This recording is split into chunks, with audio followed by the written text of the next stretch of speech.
Assalamualaikum warahmatullahi wabarakatuh. Alhamdulillahirrabbilalamin. Wassalatu wassalamu ala rasulillah. Senang sekali berjumpa kembali di channel Donditan dan Geraha Mualaf Jakarta. Pada hari ini saya kedatangan seorang tamu, yaitu Bapak Eri Sinaga ya. Assalamualaikum. Waalaikumsalam. Kok Eri harusnya manggilnya? Ya, banyak bilang. Iya, Kok Eri ini asal Surabaya? Surabaya. Oh, memang kelahiran Surabaya? Kelahiran Malang. Oh, kelahiran Malang. Tapi besar di Surabaya. Oh, nyasar di Surabaya. Nyasar. Sekolahnya? Nyasar. Sekolahnya Malang.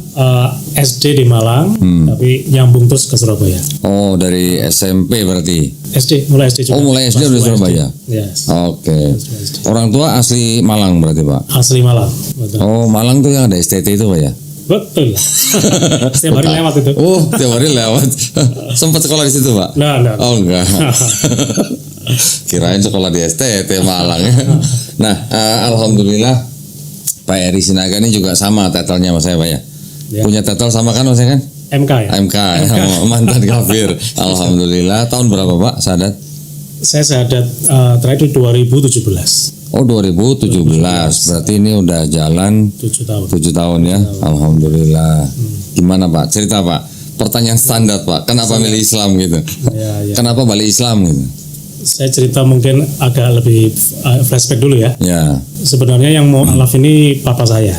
Oh, papanya duluan? Ya. Lo kok sama saya Pak? Nah, makanya ada kemiripan. Saya juga sama. Ada kemiripan. Berapa tahun papanya masuk Islam sebelum Pak Eri? Itu tahun 80-an.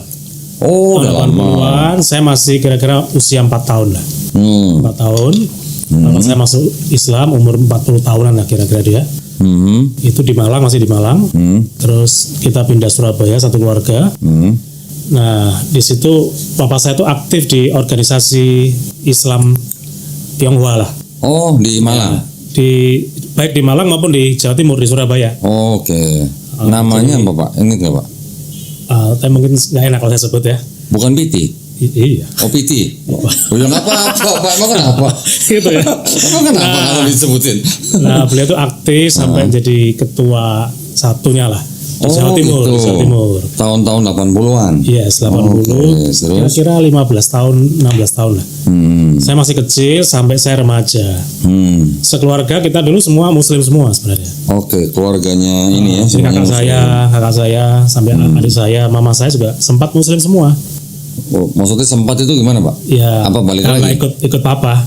Ikut papa kan, Muslim semua, kita Muslim. Jadi semuanya Muslim? Ya. Tapi nggak ada yang balik lagi kan? Nah, ini ceritanya memang. Oh gitu, ceritanya mau balik. Iya, jadi satu persatu akhirnya memang merotol ya. Oh gitu. Kakak saya yang pertama kembali ke dia jadi Kristen. Yang kakak yang saya pertama, adik saya, mama saya juga waktu itu sudah tidak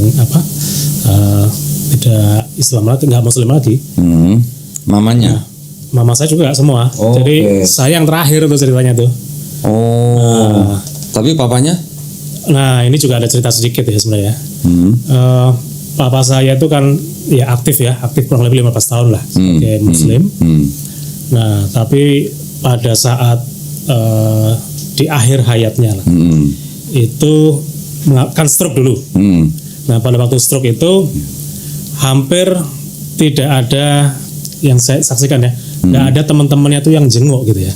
Oh. Jadi saya lihat kok memang ya mungkin karena teman-temannya bos-bos semua juga, waktunya nggak ada. Ya, pada saat di akhir hayatnya aja baru ribut. Oke. Baru ribut ini harus dimakamkan secara Islam, gitu. Nah itu di depan mata saya sendiri itu. Saya masih remaja sih waktu itu. Saya remaja. Saya aktif malah di remaja masjid dan sebagainya gitu, yang dekat rumah. Nah, singkat cerita, justru yang jenguk papa saya itu ya para pendeta, ya para misionaris. Jadi diajak ke tempat kalau di sini puncak kalau di sini ya. Di sana tuh terawas gitu. Ternyata tuh rumah doa gitu loh. Ya kan, diajak di servis, diantar, dijemput, diantar gratis gitu. Jadi memang apa istilahnya ya? Mereka tuh punya misi di bidang kesehatan, di bidang pendidikan mungkin gitu ya. Itu terasa banget. Terasa banget. Singkat cerita, ya papa saya murtad lah. Begitu. Di akhir hayatnya malah. Di akhir hayatnya. Tapi sebelum Muslim papanya apa? Buddha dulunya. Oh, Buddha. Kita awalnya betul semua Buddha. Oke. Nah, Terus?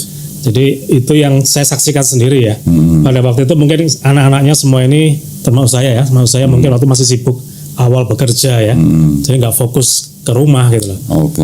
Jadi papa sakit, tapi yang jenguk malah Pendeta. pendeta dan sebagainya. Berapa saudara Pak Heri? Saya 4 bersaudara. 4 saudara. Nomor berapa Pak Herinya?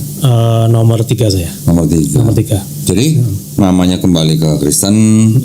Kembali Buddha. Ya, Oh, kembali Buddha. mamanya kembali ke Buddha. Kakak Semua ada yang jadi pendeta sekarang ini. Oh, Ada yang jadi evangelis gitu. sampai sekarang ini. Sampai sekarang. Oke, papanya dari Buddha masuk Islam, sempat jadi ketua PT, malah di akhir hayatnya kembali ke malah pindah ke Kristen. Oke. Saya yang terakhir. Pak Heri yang terakhir Saya nggak terakhir. pindah kemana-mana. Juga sama. Oh, sempat juga. Sempat. Jadi tahun 97 itu. 97 saya pun juga jadi sekeluarga Kristen jadinya tuh. Walah.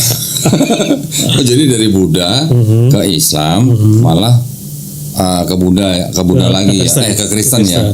Tapi saya kan waktu kecil itu karena ya ikut papa aja kan, waktu ke masjid ya ikut ke masjid gitu. Berarti yang ke Buddha cuma mamanya aja. Mama aja kembali lah. Yang lain ke Kristen semua. Ya. Termasuk Pak Heri. Termasuk saya. Saya yang terakhir. Tahun berapa tuh Pak? Tahun 97 kira-kira itu. 97. Jadi saya menikah dan punya anak semua Kristen sebenarnya sampai ini. Terus? Nah, pada tahun 2017 ya, jadi selama 20 tahun saya Kristen. Itu saya ikut satu gerakan tapi fokusnya itu fokus pada keluarga. Jadi saya memang sengaja nggak cari yang kenceng-kenceng gitu. Ya, kalau di Kristen pun juga ada banyak aliran juga, Saya memang sengaja nggak cari yang berbenturan. Ya, tetap membaca Alkitab, ya, tapi fokusnya pada keluarga. Jadi saya bertahan 20 tahun di sana. Tapi ya ternyata memang setelah saya di dalamnya, ya sama aja sebenarnya. Sama gimana maksudnya? Kalau di Muslim itu kan ada hadis yang mengatakan kita terpecah menjadi 73 golongan. Ya, Yahudi 71, Kristen 72 ya. Nah, terlepas hadis itu doif atau tidak, ya beda pendapat. Tapi saya merasa memang benar itu. Di dalam perpecahan itu ada banget gitu, ya kan. Nah, saya cerita flashback sedikit lagi. Waktu saya remaja masjid itu juga saya ini akidahnya kurang, karena kristologi kan nggak ada waktu itu. Semuanya satu buku dari ada debat antara siapa itu ya? Yang mana? Dengan Antonius maksudnya. Saya cuma buku itu aja. Nggak ada interaktif seperti ini, YouTube, media sosial belum ada dulu waktu itu kan. Jadi saya ini cuma ngikut orang tua aja, ngikut papa aja waktu itu.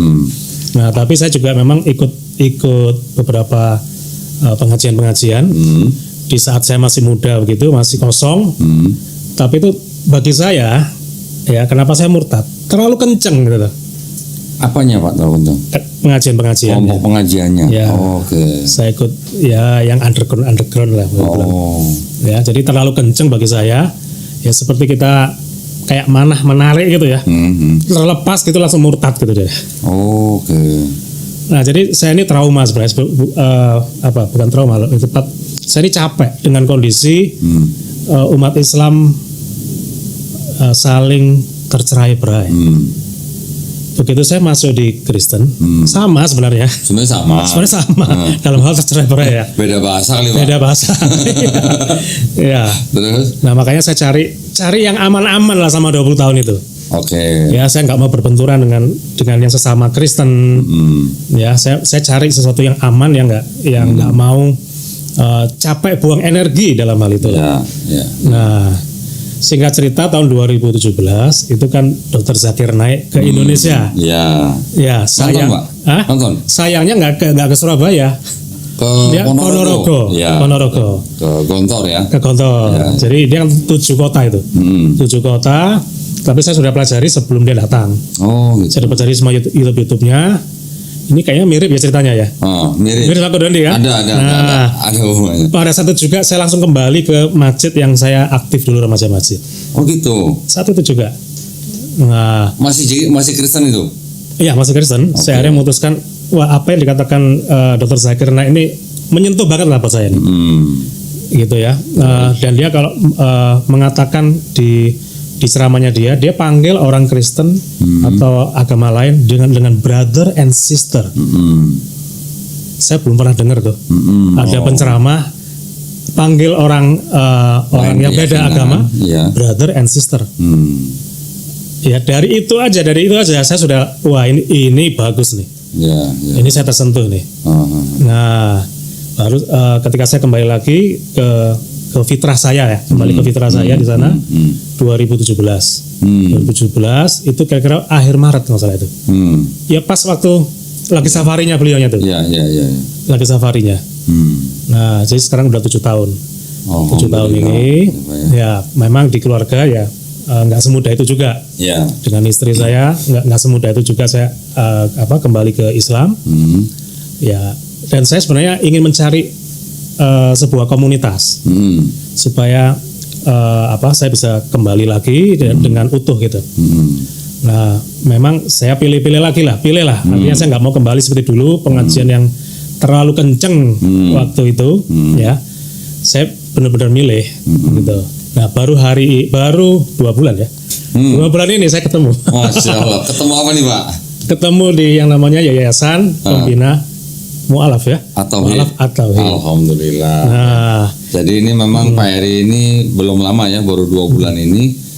Kita ketemu berarti pas debat di Surabaya. Iya, itu 26 April ya, kalau ya. Iya. 26 April. 26 April. Iya, kita ketemu kan di lobi hotel ketika saya debat kan. Betul. Nah, iya, alhamdulillah setelah itu ternyata Pak Heri sama ketua YPM Atawi sudah kenal lama. Udah kenal lama. Waktu saya remaja masjid itu beliau pimpinan yang mengordinir di Surabaya Barat begitu. Saya udah kenal waktu remaja masjid itu sudah kenal. Oh, berarti yang Bapak bilang yang remaja masjid itu yang Bapak bilang tadi keras itu.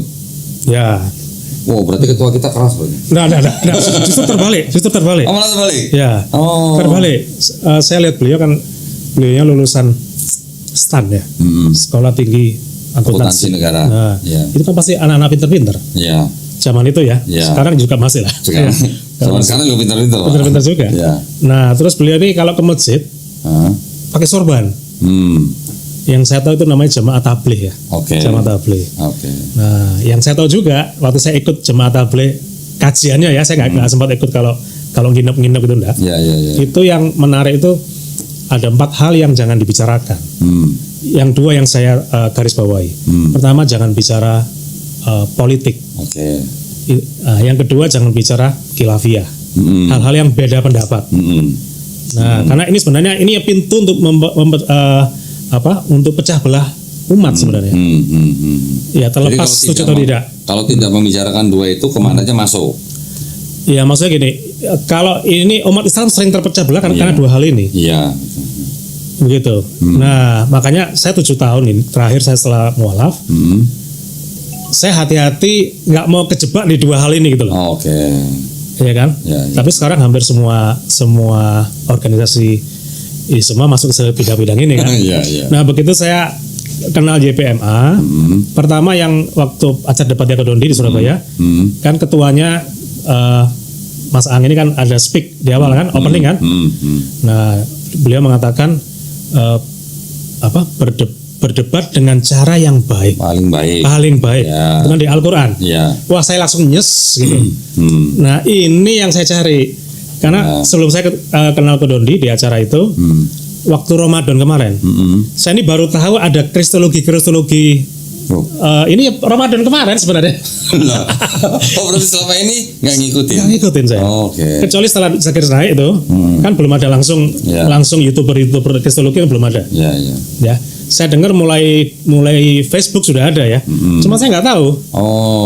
Ketinggalan informasi saya. Jadi memang Pak Heri memang bukan dunianya. Bukan dunianya. Kalau Bapak nggak interest, mereka nggak akan nyodorin gitu Pak. Betul. Pas sekali nonton baru besok algoritmanya ya. Iya, trackingnya. Nah, waktu itu sih saya lihatnya di TikTok. Karena saya lagi suka di TikTok belajarnya gitu. Kan short semua kan. Nah, nggak panjang, kalau itu kan panjang banget gitu. Nah, usia saya sekarang sudah beda, cari yang pendek-pendek. Cepet-cepet gitu. Cepet-cepet. Biar cepet ganti gitu maksudnya. Benar. Temanya diambil yang inti-inti aja. Oke, gitu. iya. Terus? Nah di sana saya ketemu beberapa para kristolog lah, sampai ke Kodonditan. Oh, di TikTok juga. Di TikTok juga. Okay.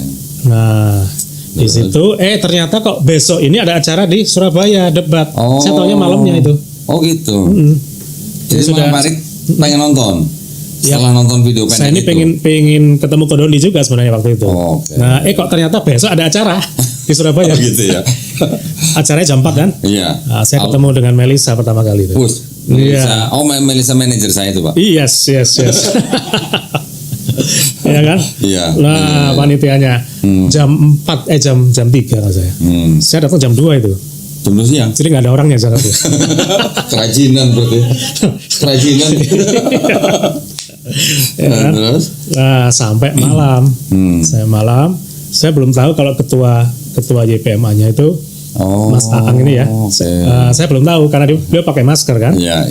Selesai foto dengan Kodondi jam 11 malam tuh saya ingat tuh. Saya mau pamit, disapa sama Pak Amir, waktu itu teman lama. Iya, setelah dia buka masker loh. Dia bilang saya Aang gitu. Oh, saya ingat. Saya langsung ingat.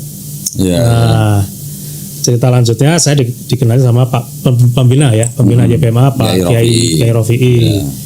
Pertemuan pertama kali Pak Kiai Rofi'i, Pak Kiai Toya Pening ya. Beliau cerita tentang prinsip-prinsip pemikiran YPMA. Nah, ini yang saya cari. Konsep kejamaahnya ya, secara konsep kejamaahnya selain kristologinya ya. Saya mesti belajar karena saya ketinggalan banget lah dalam sana. Konsep kejamaahnya ini yang saya cari. Jadi harusnya memang umat Islam kalau menurut saya pribadi ya, jangan buang energi lah untuk masalah perbedaan. Ya, sekarang kan banyak hal yang diangkat ya masalah kan memang setelah acara debat itu kan Pak Eri sama Yai Rofi kan memang ada pertemuan tuh ya. Saya sampai 4 kali ketemu itu. 4 kali ketemu. Ya. Jadi pertama kali bicara, saya belum bicara apa-apa sama beliau. Beliau udah cerita tentang konsep pemikirannya YPM. Nah, yang utamanya gini, setelah kita imannya itu pertama pada Allah dan Rasulnya, ya, pada Islam. Yang penting yang berikutnya adalah ukhuwah Islamiyah. Ya. Ukhuwah Islamiyah itu di atas segala kepentingan golongan, segala kepentingan khilafiyah, politik termasuk di dalamnya. Ya kan? Nah, ini yang buat saya tentrem. Bahagialah kalau buat saya itu. Ya, ini yang saya cari. Walaupun prakteknya emang nggak gampang. Artinya nggak gampang itu. Tetap ada yang namanya seleksi alam, tetap ada. Yes, betul. Saya sepakat. Jadi yang tersaring itu ya benar-benar paham dengan konsep kejamahan YPMA Tauhid dan benar-benar menerima. Ya, betul. Kalau yang masih menerimanya masih setengah-setengah, otomatis dia akan tersingkir. Betul. Ya, saya setuju sekali itu. Jadi saya rasa mungkin belum banyak ya kejemaah yang dengan konsep seperti itu. Mereka lebih mementingkan superior bagi golongannya sendiri. Nah, itu yang saya hindari sebenarnya. Terus terang saya capek lah. Kalau urusannya pada golongan masing-masing. Gitu. Nah, kira-kira itu sih singkatnya. Siap. Waduh, berarti dari 2017 sampai kemarin ini ya, bulan April ini. Ya, sampai bulan April sampai 26 April ya. Ya. Nah, berarti selama 7 tahun itu Pak Eri kemana aja? Nggak bergabung dengan organisasi apapun? Saya lebih solo karir. Bukan karir ini. Atau solo rider gitu. Ini serigala sendirian ya. Lone wolf. Lone rider gitu. Iya. Loh, tapi berarti selama 7 tahun itu Pak Eri nggak mengamati golongan-golongan atau kelompok-kelompok dalam Islam. Tetap. Kalau itu tetap. Tapi kan saya nggak kepikir kalau ada para kristolog itu sampai di medsos. Nggak kepikir. Sampai saya nemukan satu channel di TikTok, terus sampai kepada Kodondi channel. Alhamdulillah ya. Itu. Jadi Kodondi sebenarnya yang kenalin saya di YPMA. Terus saya cek lah kok YPMA-nya kok di Surabaya. Makanya pertanyaan saya waktu ketemu itu kan Kodondi di Surabaya ya. Nah, gitu. Enggak Pak, sebenarnya kita harus percaya bahwa pertemuan dua orang itu tidak ada yang kebetulan. Betul. Setuju. Jadi kalau tidak ada yang kebetulan berarti sudah ada yang mengizinkan. Ya. Itu aja Pak. Ya? Iya, betul. Jadi ketemu Amir lagi waktu itu kan. Nah. Ketemu ketua YPMA yang saya sudah kenal. Nggak kenal dekat sebenarnya sih. Iya. Tapi kesan saya ini positif. Tapi jauh kan sebelumnya kan. Itu mungkin 28 tahun yang lalu. 28 tahun. Kan lama. Saya masih remaja waktu itu. Ya. Masih sama-sama remaja maksudnya. Tapi beliaunya sudah senior kan. Kenal dengan Pak Ang itu berarti masih waktu masih remaja. Waktu saya di remaja masjid itu. Oh. Di remaja masjid. Berarti saya kan jadi ketua remaja masjid waktu itu. Oh alah, berarti waktu masih unyu-unyu gitu ya. Unyu. Kosong-kosongnya ya. Alhamdulillah. Terus selama 7 tahun ini Pak Eri ngajinya di mana? Online. Online jadinya. Oke. Dulunya bersahadat di mana Pak? Di masjid yang 2017 ya. Masjid itu? Namanya Masjid Ar-Rahmah. Di Surabaya. Darmo Permai Selatan. Oh, Darmo Permai Selatan, Surabaya. Surabaya. Ya. Alhamdulillah. Gitu. Nah, waktu datang itu Bapak ditanya nggak tuh sama takmirnya. Takmirnya kan waktu saya masih remaja masjid, beliau sudah ada. Oh, udah ada. Jadi saya kembali ke sana 20 tahun kemudian. Kaget ya? Kaget. Wah, ini anak yang hilang gitu. Anak yang hilang. Tapi sudah terdengar kalau saya ini murtad waktu itu. Ya, sudah terdengar. Tapi ketika kembali juga untuk bersahadat bingung dong dia dong. Iya. Sertifikatnya ada itu. Oh gitu ya. Pesannya takmir begini. Yang penting jangan keluar masuk. Gitu. Seneng gitu dengernya itu. Iya, seneng. Tapi alhamdulillah. Ya itu perjalanan spiritual saya sih begitu. Ya memang harus melalui begitu saya. Ya kan. Dan akhirnya memilih sendiri gitu. Saya memilih sendiri walaupun keluarga saya tidak gitu. Sampai hari ini masih belum. Sampai hari ini masih belum. Masih belum. Bapak masih hidup serumah dengan masih keluarga. Hidup serumah. Makanya saya ingin dengar ceritanya Ko Dondi bagaimana ada satu anaknya Ko Dondi yang bisa juga ikut papanya. Ya. Nah itu luar biasa kalau buat saya itu. Ya, tapi bukan berarti saya yang ngojok-ngojokin atau saya yang mengajak-ajak enggak Pak. Ya memang alhamdulillah anak saya yang ketiga itu memang dari kecil memang offense gitu sama saya ceritanya. Apapun yang saya lakukan dia tuh pengikut gitu. Nah, ketika dengar saya masuk Islam dia ya dengan kesadaran sendiri, dengan kemauan sendiri dia ngikut. Alhamdulillah. Yang dua itu setiap kali saya ajak dialog selalu menghindar. Bilangnya masing-masing aja Pak gitu. Ya, kan sama-sama anak kita masing-masing tiga anak loh. Sama-sama 3 ya? Iya. Waduh. Coba dia cowok, cewek. Oh ya, kalau saya jagoan semua Pak. Jagoan semua.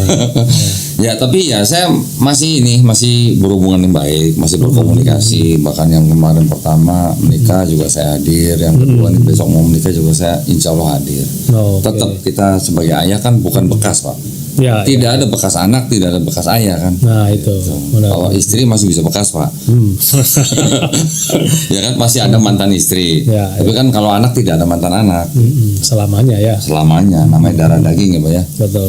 Nah terus selama ini Bapak dari muda itu usaha atau saya usaha bareng dengan istri saya ya. Saya bergerak di bidang kuliner sebenarnya. Oh kuliner? Koki berarti Pak? Bukan. Pemilik restoran. Pemilik restoran aja. Masakan apa Pak? Masakan ini nih tradisional Indonesia, bebek. Oh bebek. Kalau Surabaya itu kan orang senangnya bebek. Oh, bebek goreng. Jadi kalau saya sekarang melihat ada jenggot saya ya. Ya, ada hubungannya dengan bisnis ini. Namanya nasi bebek Pak Janggut, jadi promosi nih. Oh, jadi Pak Eri ini dipanggilnya Pak Janggut maksudnya.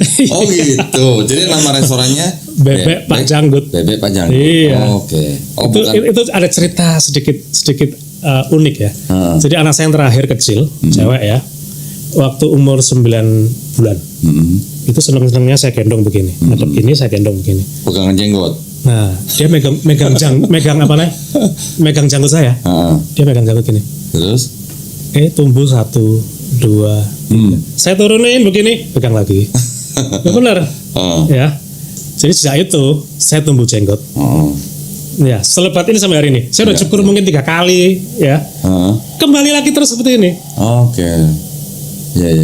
Ya, jadi ya istilahnya apa? Anak saya ini yang ngasih jalan tuh. Jadi kita buka bisnis namanya apa ya? Bebek Pak Janggut. Oke. Tambah lebat. Tambah lebat, Pak. Tambah rame. Sudah tambah berapa lebat. tahun tuh Pak restorannya? Mulai 2009. Masih ada sekarang? Sampai Masih sekarang. buka? Oke. Sekarang udah alih generasi, anak-anak saya yang ngurusin. Oh gitu. Kakaknya yang dari megang jenggot saya ini. Oh, Masya Allah. Iya. Oh berarti sekarang anak-anak yang Anak-anak yang mengoperasikan Pak? yang terusin. Oh, oke. Gitu. Jadi Bapak tinggal ongkang-ongkang kaki gitu ya? Enggak lah. Oh. Nah, cari bisnis baru. bisnis baru. Iya, Oke. cari bisnis baru. Bisnis apa lagi Pak? Ini Sekarang baru saya terinspirasi waktu di TikTok tuh tahun lalu ya. Itu kan banyak para artis, para influencer itu bermain di skincare. Nah, di skincare memang ada skincare satu, saya nggak sebut merek ya. Skincare yang memang udah lama banget. Hari ini bisa fokus di kalangan skincare muslimah ya. Itu omset nomor 1 di Indonesia. Oke. Saya terinspirasi di sana. Terus cara-cara dengan TikTok, waktu itu kan lagi booming-boomingnya tuh TikTok tuh. Nah di sana saya belajar. Saya langsung ketemu sebuah pabrik untuk maklun, saya langsung pesen. Nah ini mereknya. Nah ini ya. ini. Nah ini dia. Merek apa tuh Pak? Ryujin. Ryujin. Oh, kok mereknya bukan Melisa Pak? Nah itu dia. Saya belum kenal sama Melisa waktu itu. Siapa tahu nama lo laku men. Ya. Oh, mereknya Ryujin. Ryujin. Ini itu diambil dari nama siapa Pak? Ryujin itu ada tiga bahasa yang saya pelajari ya. Korea, Jepang itu hampir sama. Artinya Raja Naga. Waduh. Saya kan Eri Sinaga tuh. Iya. Oh ada hubungan sama ini. Iya, jadi nama saya ini sebenarnya. Oh gitu. Bahasa Korea sama Jepang. Oke. Ya. Bahasa Mandarinnya artinya permata. Oh. Nah, ya. bener nggak bahasa saya? Jawanya apa Pak? Nah itu yang saya bingung itu. Oh, belum belajar. Jadi ini produknya Pak Eri ini. Ya, jadi tahun lalu waktu saya belajar TikTok, saya sudah pesen kan. Baru jadi sebenarnya produk ini. Jadi sekarang 1 bulan terakhir ini produk ini. Kok lama bener Pak jadinya? Emang begitu, harus keluar BPOM-nya dulu, baru produksi. Oke. Nggak bisa langsung produksi, nggak bisa. Ya. Ini saya brandingnya adalah Korea Skincare. Korean skincare, Korean Islamic skincare. Korean Islamic skincare and body care. Yes, betul. Oke. Ya, jadi ya walaupun namanya ke Koreaan, ya, tapi pangsa pasar yang saya mau adalah ya yang muslimah. Oke. Gitu ya. Jadi ini semuanya dijamin. Ya, pabriknya begitu. Ini tinggal nunggu BPOM-nya keluarnya. Nunggu halal. Sertifikat halalnya. Okay. Karena kan ngurus halal nggak cepet. Butuh 6 bulan paling cepet sampai setahun. Perkiraan akhir tahun ini. Oke. Berarti ini belum dijual Pak? Belum saya launching ini sebenarnya produk ini. Belum dijual? Belum.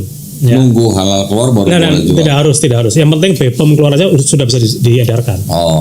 Ini BPOM sudah jalan semua, sudah ada semua. Sudah mass production? Sudah. Berarti sudah tinggal distribusi? Tinggal distribusi aja. Jadi ini kita perkenalkan di podcastnya Kodondi nih. Gitu. Ini berarti launching nih berarti nih. Ya, pre-launching. Pre-launching. Tepuk tangan dulu. Pre-launching. Tapi ini khusus perempuan semua nih Pak produknya? Cowok pun bisa. Yang mana?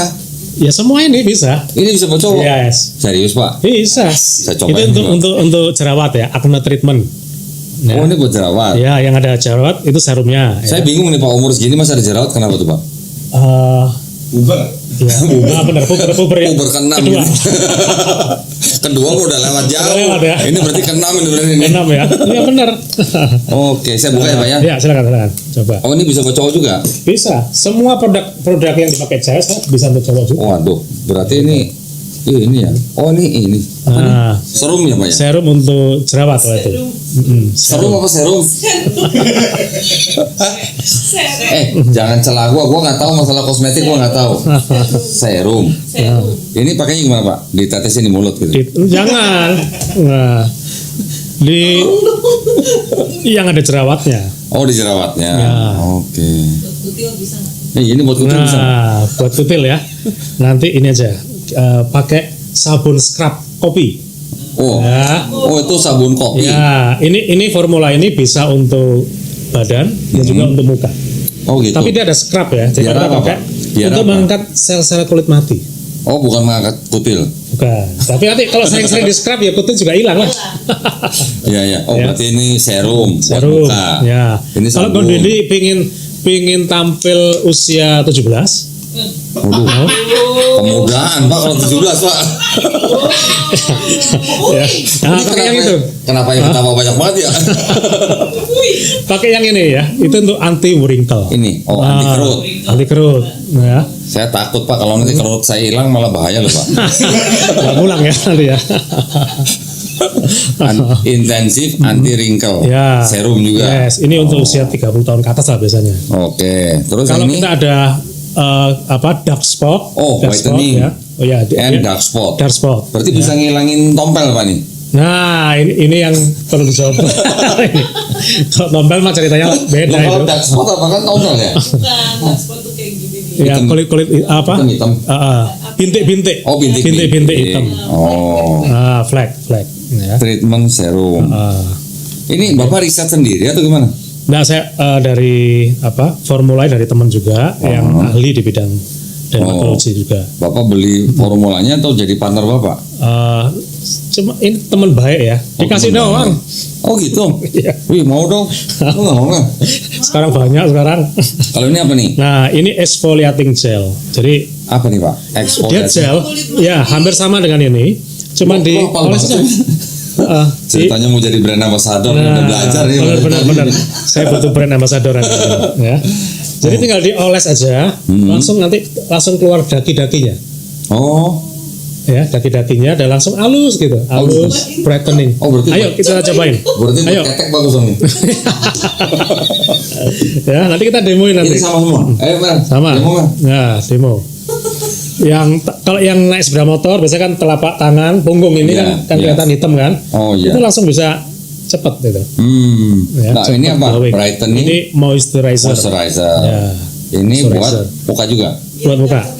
Ya, pelembab. Oh, pelembab. Berarti gue butuh semua dong ini. Betul. Iya. Kalau Dondi kan seneng naik motor, ya kan? Pulang-pulang kan hitam semua tuh. Enggak sih Pak, kan pakai sarung tangan Pak. Oh iya ya. Tapi jari-jarinya yang kelihatan tuh. Jari-jarinya.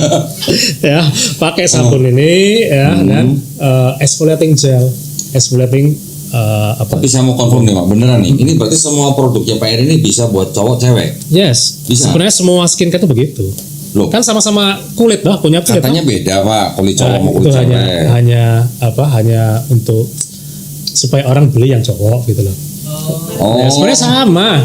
Loh. Iya. bukannya karakternya beda Pak, kalau kulit cowok kan Enggak lah. kasar, kulit Enggak cewek juga. halus kata gitu. Enggak juga. Makanya cewek Ada disebut sebenarnya makhluk sama-sama. halus gitu Pak. Salah ya? Salah.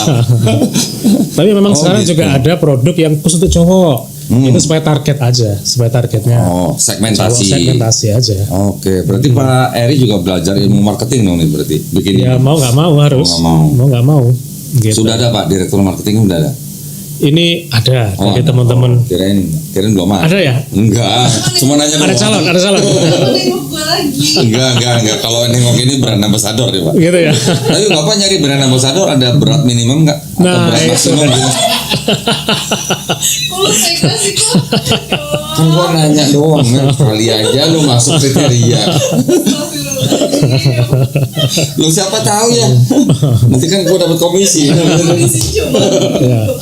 Nah, Ya. kemarin setelah saya bergabung di YPMA, ini kan produk ini belum saya launching ya, Ya. belum saya launching, masih pre. Saya tertarik sekali dengan YPMA, bagaimana YPMA bisa mandiri ya nanti suatu hari ya. Maka saya putuskan kemarin, ini tertulis di bulletin ini. Jadi setiap keuntungan ya, setiap profit dari produk ini. Oh ini. Ya. Saya baca ini ya. Ya. Sebagian keuntungan diperuntukkan sebagai donasi ke YPMA. Masya Allah. Ya. Jadi saya gunakan untuk itu. Ini sebagian keuntungan ini maksudnya 90% itu Pak Dengan. Tentu di lapangan nanti ya di lapangan 90% juga sebagian keuntungan ya. betul. Nah, di lapangan kan juga ada yang namanya reseller ya. Iya. Ada yang namanya agen, ada yang namanya apa? Nanti kalau yang offline itu ada yang namanya DC itu stokis gitu kan. Mereka juga perlu ada keuntungan sendiri. Ya. Nah, keuntungan nanti yang diterima oleh pusat gitu, itu yang saya bagi sebagiannya dengan Oke. YPMA. Nah, ini Pak. Kalau produk-produk seperti ini yang saya tahu ini kan harus kuat networkingnya Pak ya. Ya. Berarti kan Bapak harus punya apa distributor di Ya, setiap betul. daerah. Ya. Gitu. Itu sudah ada atau Bapak? Alhamdulillah setelah ketemu di IPMA, ada pengurus IPMA, itu yang memang bidangnya sudah hampir 20 tahun, 16 tahun, 20 tahun ini bekerja, ya, dan sudah ada juga yang sudah resign, itu di, yang saya sebut tadi ada perusahaan yang besar itu, Oke. ya, mereka pengalaman, memang di offline, Oh, di offline, mereka sudah siap membantu kita, Oke. untuk yang Jawa Timur ya, Ya. nah, tinggal nanti kota-kota yang lainnya. Oh, itu yang direktur pemasaran itu Pak ya? Ya, masih belum bisa disebut namanya. Oh, belum. Ya. Nah, berarti ini kan istilahnya nggak bisa main-main nih Pak kalau jualan begini kan untuk bisa mencakup seluruh Indonesia kan Bapak networking harus kuat dulu kan gitu ya. Memang saya belum pengalaman di bidang ini ya, tapi saya yakin lah semua ada jalannya nanti. Ya.